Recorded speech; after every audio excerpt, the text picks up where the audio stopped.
রাজস্ব আহরণে কাস্টমসের ভূমিকা কিছুটা কমেছে, তবে এর গুরুত্ব একেবারেই কমেনি।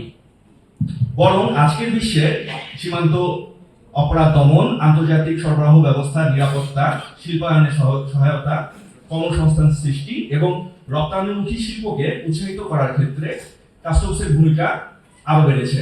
2009 সালের থেকে সারা বিশ্বের সাথে তাল মিলিয়ে বাংলাদেশ ও আন্তর্জাতিক কাস্টম দিবস পালিত হয়। ওয়ার্ল্ড কাস্টম অর্গানাইজেশনের সদর দপ্তর বেলজিয়ামের ব্রাসেল শহরে। সেখানে আমাদের দেশের প্রতিনিধিও আছেন। সারা বিশ্বের অধিকাংশ দেশই এর সদস্য।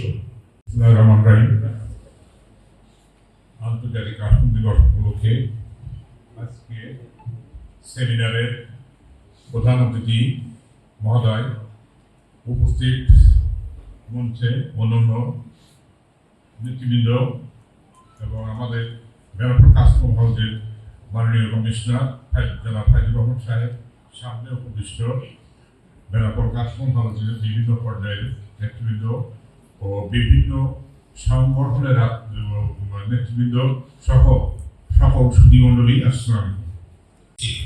যার কারণে পোর্টে পণ্য যতদিন বেশি পড়ে থাকছে তত আমাদের পোর্ট চার্জ এবং কন্টেইনার ড্যামারেজ বেড়ে যাচ্ছে। এর কি কোনো টেকসই সমাধান নেই? সমাধান আমাদের হাতের কাছেই আছে। 20 জানুয়ারি আন্তর্জাতিক কাস্টমস দিবস। বিশ্বের অন্যান্য দেশের নিয়ে আপনারা জানেন যে আমাদের দেশেও এই দিবসটি পালিত হচ্ছে এবং প্রতি বছরই এই দিবসটি পালিত হয়। আমাদের দেশে কাস্টমসের অর্জন অনেক। এই যে ধরেন আমাদের এই যে সামাজিক নিরাপত্তা, আইন শৃঙ্খলা, আমাদের রাষ্ট্রের যে অর্থনৈতিক অগ্রগতি, এর পিছনে কাস্টমসের অনেক অবদান।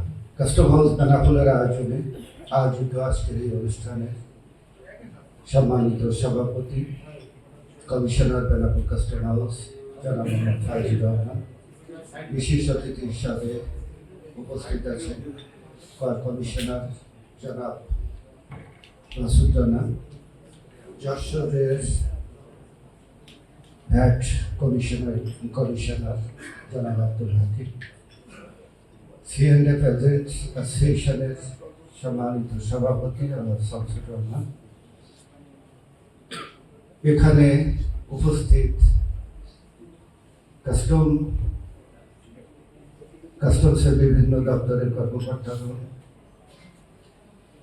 এবং বন্দর এই বেনাপোল পোর্ট ব্যবহারকারী বিভিন্ন এজেন্সি এবং সহায়ক ভূমিকা পালনকারী বিভিন্ন অ্যাসোসিয়েশনের কর্মকর্তাগণ এবং প্রিন্ট ও ইলেকট্রিক মিডিয়ার সাংবাদিক ভাইরা, আসসালামু আলাইকুম।